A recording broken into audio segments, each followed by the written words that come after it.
Səbir simvolu, Şəhid Seyyid İbrahim rəisi. Səbr et, sənin səbr etməyin də yalnız Allahın köməyi ilədir. Yaxşı uşaqlar, sizə paylayacağım vərəqlərin hər birində tanınmış bir şəxsiyyət haqqında 2 qalmaqallı iddia yazılıb. Siz gedib araşdırmalı, hansının real, hansının yalan olduğunu tapmalısınız. Öz-özümə deyirdim ki, kaş mənə bir futbolçu düşəydi.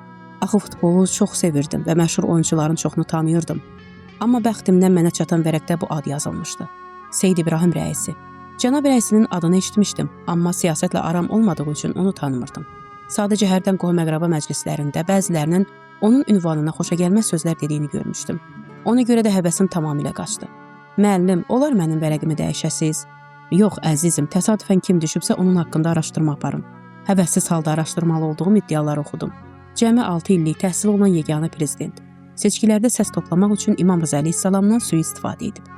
Bunları oxuyan kimi qanım beynimə vurdu. Vərəqi yuxarı qaldırıb məsxərə ilə dedim. Müəllim, bu Seyyid İbrahim rəisinin iş qovluğu yaman ağırdır ki.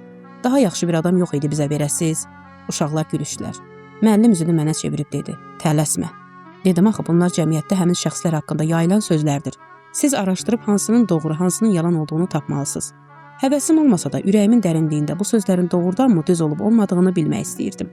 Beləcə ciddi bir araşdırmaya başlamaq üçün qollarımı çırmaladım. İlk addım iddiaların əslini tapmaq idi. Oturub bir-bir axtarmağa başladım ki, görün məsələ nə yerdədir.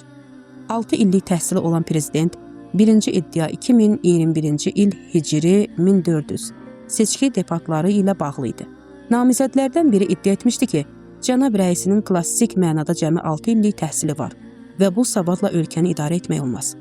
Araşdırdım ki, görün bu iddia doğrudurmu? Maraqlıdır ki, kiçik bir axtarışla həm cənab rəisinin ali təhsil diplomunu tapdım, həm də öyrəndim ki, elə həmin debat vaxtı onun doktorluq diplomu sosial şəbəkələrdə yayılıb və insanlar bunu görüblər. Araşdırmalarımda onu da öyrəndim ki, o fiqh və xüsusi hüquq üzrə fəlsəfə doktoru olmaqla yanaşı müctəhidlik dərəcəsinə malik imiş. Dərsi xaric, ali fiqh dərsləri və Quran təfsiri müəllim olub. Deməli, onun 6 illik olması barədə iddia yalan çıxdı. İmam Rza əleyhissalamdan sui-istifadə 2017-ci ilin seçki debatı zamanı namizədlərdən biri həmin vaxt İmam Rza əleyhissalamın hərəminin rəhbəri olan cənab rəisiyə müraciət edilmişdi. Xahiş edirəm, İmam Rza əleyhissalamı siyasi qütbləşməyə alət etməyin. Qoyun İmam Rza əleyhissalam xalqın imamı olaraq qalsın. Əgər yaşıl parça və nəbadət paylamaq istəyirsinizsə, qoyun seçkidən sonraya qalsın. Bu çox ağır ittiham idi. Əgər cənab rəisinin səs toplamaq üçün öz mövqeyindən belə sui-istifadə etdiyi sübut olunsaydı, ona pis söz deyənlərə həqiqətən haqq verərdim. Ona görə də bu mövzuda araşdırmamı daha da dərinləşdirdim. Amma yenə gördüm ki, bu iddia da insafsız bir yalandan başqa bir şey deyilmiş. Çünki cənab rəisi namizəd olmağa qərar verdiyi andan, yəni rəsmi qeydiyyat başlamazdan əvvəl artıq Astani Qudsi Rəzəvi kompleksində görünməyib. Hətta rəsmi iclaslara belə getməyib ki, kimsə onun İmam Rza əleyhissalamın adından seçki üçün istifadə etdiyini düşünməsin. Çox istəyirdim ki, cənab rəisi heç olmasa bu böyük böhtana qarşı bir reaksiya versin. Amma nə qədər axtardımsa, gördüm ki, o nəinki bu ittihama, ümumiyyətlə heç bir böhtan atana qarşı hüquqi və ya sərt bir cavab verməyib. Sadəcə onun hökumətindəki mədəniyyət nazirinin bir videosuna rast gəldim. Nazir deyirdi ki, bir debatdan sonra cənab rəisi ona qarşı ağır ittihamlar səsləndirən şəxsin yanına gedib və deyib: Mən sənin törətdiyin bu günaha görə Allahdan sənin üçün bağışlanma diləyirəm. Cənab rəisiyə qarşı bu yalan nisbətlərin verilməsi mənim üçün o zaman daha ağrılı oldu ki, öyrəndim ki, o nəinki İmam Rza əleyhissalamdan təbliğat üçün istifadə etməyib, hətta hərəmin rəhbəri olduğu 3 il ərzində 1 real belə maaş almayıb. Deyirlər ki, hətta orada yediyi səhər, nahar və şam yeməklərinin belə pulunu tam hesablayıb hərəmin xəzinəsinə geri ödəyib. Cənab rəisi haqqında oxuduqca bu qədər səbir və təmkin qarşısında heyrətim artırdı. Çünki görürdüm ki, o bəzi böhtan atanlar haqqında çox şeyi bildiyi halda onları açmırdı. Özü belə demişdi: Mən daşıdığım vəzifələrə görə şəxslər haqqında daha çox məlumata sahibəm və qəlbim sirlər xəzinəsidir. Əgər dil açsam, heç kim mənə bata bilməz. Amma prezident olmaq istəyən şəxs üçün ilk şərt daxili genişlik və dözümdür. Mən heç vaxt xalqın mənfəətini və milli təhlükəsizliyi öz şəxsi maraqlarıma qurban vermərəm. Araşdırmalarımın daha bir nəticəsi bu oldu ki, cənab rəisi bu səbir və əxlaqı bütün fəaliyyəti boyu qoruyubmuş. 1999-cu ildə universitetlərdə gərginlik yarananda cənab rəisi Şərif Universitetinə çıxış üçün dəvət olunur. Nə qədər deyirlər ki, Cangüdənlə gedin, o razı olmur. Nəticədə gedir və təxminən 2 saat tələbələrin suallarını cavablandıraraq gərginliyi yatırır. İclasdan sonra tələbələr salondan çıxanda cənab rəisinin maşınının hansı olduğunu soruşurlar. Onlara onun gəldiyi köhnə peykanı göstərirlər. O vaxt bəzi rəsmlər yüksək modelli Toyota Cressida kimi maşınlarda gəzdiyi halda cənab rəisinin bu sadəlik tələbələri o qədər vəcdə gətirir ki, bəzi aristokrat məmurlara kinayə ilə belə şüar deyirlər. Beytulmaldan həya et, rəsmləri rahat burax.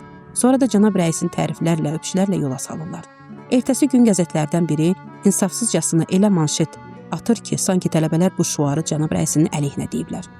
Bir nəfər deyir ki, zəng vurdum redaktora və dedim: "Biraz insafınız olsun. Mən orada idim. Tələbələr bu şüarı aristokrat rəsmlərə xitabən və cənab rəisini dəstəkləmək üçün dedilər."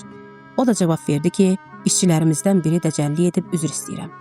Həmin şəxs deyir ki, getdim cənab rəisinin yanına və məsələni ona danışdım. O isə tam bir sakitliklə dedi: "Mənzilə eşq ilə addımlayırıqsa, yolun tikanlarının sancmasından qəm yemərik. Biz kimik ki, başqaları gedib sinəsini sipər edib şəhid oldular. Mən bir əskərdən başqa bir şey deyiləm. Qoy bunu da desinlər, nə olacaq ki?" Mənim üçün bu qədər böyüklük və dözüm inanılmaz idi. Bir insan bu qədər səbirli ola bilərmi? İlahi, sənin səbir kasan nə qədər geniş imiş ki, yalan yerə adını ləkələdilər, sən isə sustun. Bu sualıma cavab tapmaq üçün vərəqdəki adının qarşısına sadəcə bu sözü yazdım: səbr əfsanəsi. Sonra ürəyimə damdı ki, görüm Allah Quranda səbr haqqında nə deyib. Çox maraqlı bir ayə tapdım. Səbr et, sənin səbrin yalnız Allahın köməyi ilədir. Onda anladım ki, şəhid rəisi Quranın tövsiyəsi ilə bütün o günlərdə Allahın nəzərinə gəlmək üçün səbr edirmiş. O qədər Allah üçün yaşadı ki, bütün həyatı Allah oldu.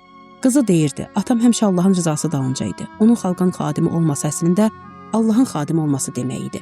Və xalqa xidmətdə də yalnız Allahın razılığını güdürdü. O Allah bəndəliyi ilə belə sevilən olanda, Allah da onu ən gözəl şəkildə aldı. 8-ci imamın xadimi, İranın 8-ci prezidenti kimi 8-ci imamın Mevludu gecəsində şəhid oldu və 8-ci imamın qonşuluğunda dəfn olundu ki, bu cür gediş bütün böhtanlara ən gözəl cavab, bütün o səbir və dözümlərə ən şirin mükafat olsun.